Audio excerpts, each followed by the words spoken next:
My name is Catherine Stalvey, and I'm in EDM through 10 at the University of South Alabama. A few weeks ago, my C4T teacher was Mark Prinsky, and one of the videos that I watched by him was called What is the Role of the Teacher in Today's World? And he talked about enhancing creativity in your students and coming up with ideas for them to be more creative in the classroom. So today I'm interviewing this lovely lady, and I'll just let her introduce herself. My name is Juliana Lindsay. I teach at Green Bay Middle School, 7th grade language arts. Cool. Alright, so as I just said, we're talking about enhancing creativity in the classroom, and do you do that in your own classroom? We actually just started a project-based learning activity as an end-of-the-year project. Which has ended up turning into very creative thinking for my kids. It's been kind of surprising. We don't typically do project-based learning because we adopted Common Core this year, and not that we can't, it's just time, it's very time consuming when you start to open up doors for your kids to be very creative.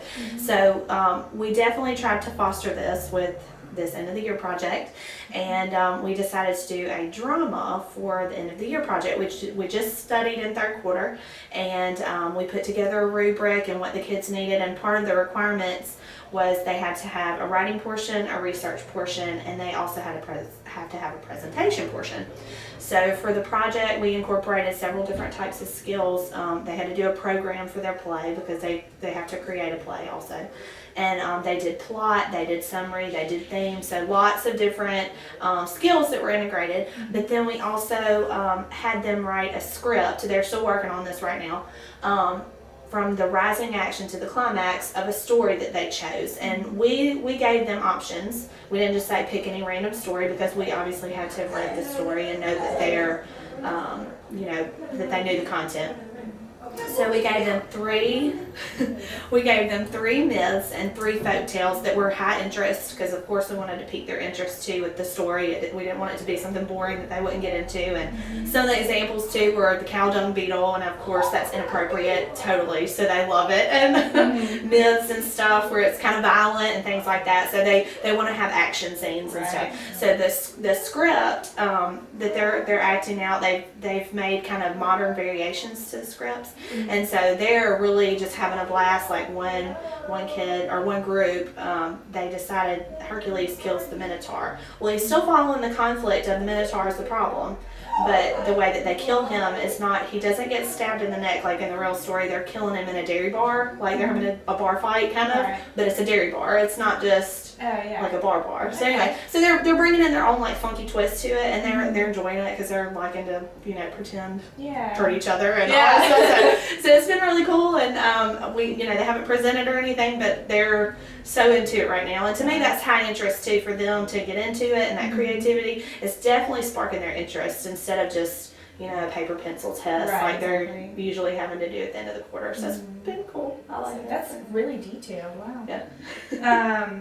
Well, we do it in stages too. It's not just here you go. See. So when you said that you think it's more effective than doing stuff with a pen and paper, is that how you've always taught? You've always thought that like giving projects that are going to make the kids have to think more and do more research and stuff like that, as opposed to just like, here, write this down and do all this stuff, like stuff where they're going to actually have to think and I think there are times and places where paper pencil tests are good. And even sometimes when I do assessment in my class, it's sometimes informal, or we do what's called a one-pager, and I did that as a quiz grade the other day, and they had to come up with an illustration that represented the drama that we did, and they had to come up with important words about drama and theme and stuff like that. So that is not really a paper pencil test. It's not multiple choice, it's not whatever, but to me it does still focus on some creativity and whatever.